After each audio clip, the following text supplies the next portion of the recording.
Баршаңызға сәлем, сіздермен бірге арайлым. Бүгін сіздерге осындай дәмді сметаник в шоколаде рецебімен бөлісемін. Алдымен қазақ тілді каналға тіркеліп, лайк басып, қолдап кетіңіз. Видеоны соңына дейін көріңіз. Бұл сметаник өте ерекше және де жасалу жолы өте оңай. Ал дәмі тіл үйретін дәм. Ең алдымен сметаникке біз қамырын дайындаймыз. Ол үшін бізге ұнға разрешитель қосамыз, яғни қопсытқыш, сосын майымызды саламыз, бір жұмыртқа және де қантымызды салып, бәрін жақсылап араластырып, қамыр илейміз. Песочный тесті дайындаймыз. Негізі бұл сметаниктің жасалу жолы өте жеңіл және де қонақ шақырсаңыздар тез арада жасап дайындалатын сметаник. Пирогқа қатысты нақты өлшемдердің бәрі описание бөлімінде болады. Мінекей біздің қамыр осылай болып шығады. Қолға жабыспайтын және де нәзік болып шығады. Қамырымыз дайын болған соң, оны ыдысымызға салып, бетін жауып, холодильникке 5-10 минутқа қойып қоямыз. Қамырымыз холодильникте демалғанша біз ішіне пирогтың салмасын дайындаймыз. Ол үшін бізге 20% қаймақ және де үстіне қантты құямыз. Ары қарай бізге салмасына 2 жұмыртқа керек және де ванильный сахар. Ванильный сахарды қолданбасаңыздар да болады. Маңызды ингредиенттердің бірі ол кукурузный крахмал. Оны міндетті түрде қолданыңыздар, себебі сіздердің сметаниктеріңіздің формасын ұстап тұратын зат. Енді бұның бәрін жақсылап араластырамыз.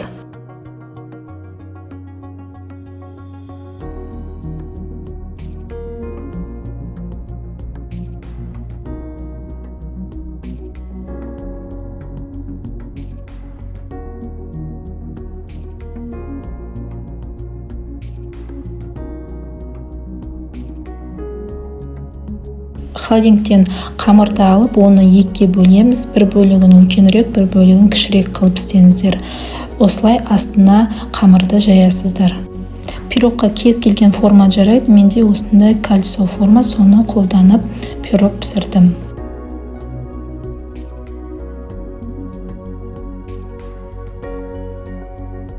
Қалған қамырдың жарты бөлігінен осылай енді пирогтың бортиктарын жасаймыз.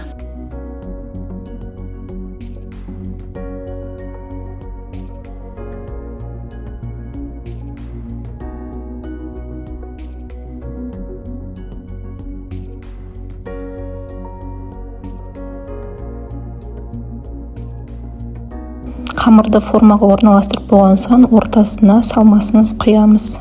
Достар, бұл сметаник рецебінде сіздерде міндетті түрде қаймағыңыз 20%-дан жоғары болу керек. Онсыз сіздердің сметаник пирогтарыңыз дұрыс шықпайды. Енді біз бұны духовкаға 180 градусқа 30-40 минутқа қоямыз. Әркім өзінің духовкасына қарасын, себебі духовкалар әртүрлі болады, соған қарай бейімделіңіздер. Духовкадан пісіп шыққан пирогымызды жарты сағатқа қойып қойыңыздар. Толық суып шығу керек, сол кезде қалыптан шығарсаңыздар болады. Егерде пирогтың ортасы былқылдап тұрса, әлі стойки болмаса, онда сіздер духовкаға тағы 10 минутқа қойыңыздар, бетін фольгамен жауып. Тура осылай дастарханға ұсынсаңыздар да болады, классикалық түрде, немесе мен сияқты бетін әсемдеп қойсаңыздар да болады шоколадпен. Сол кезде сіздердің сметаниктарыңыз ерекше әдемі болады.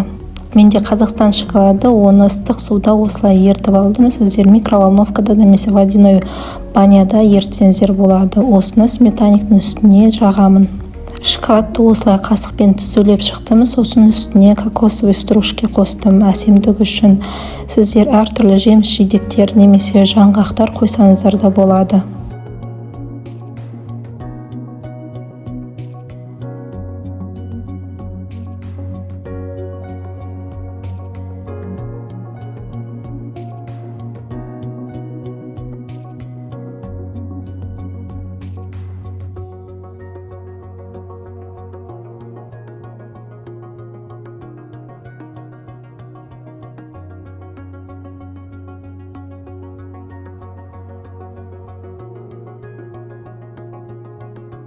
Мінекей біздің дәмді және де ерекше сметаникіміз дайын болды. Дәмі өте керемет, кесілген кезде де ортасы әдемі шығады.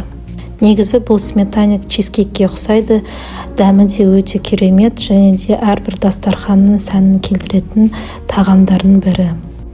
Сіздермен бірге болған Арайлым. Сіздерге бүгінгі рецепт ұнаса, тіркеліп, лайк басып, комментарий жазып кетіңіздер. Қош сау болыңыздар.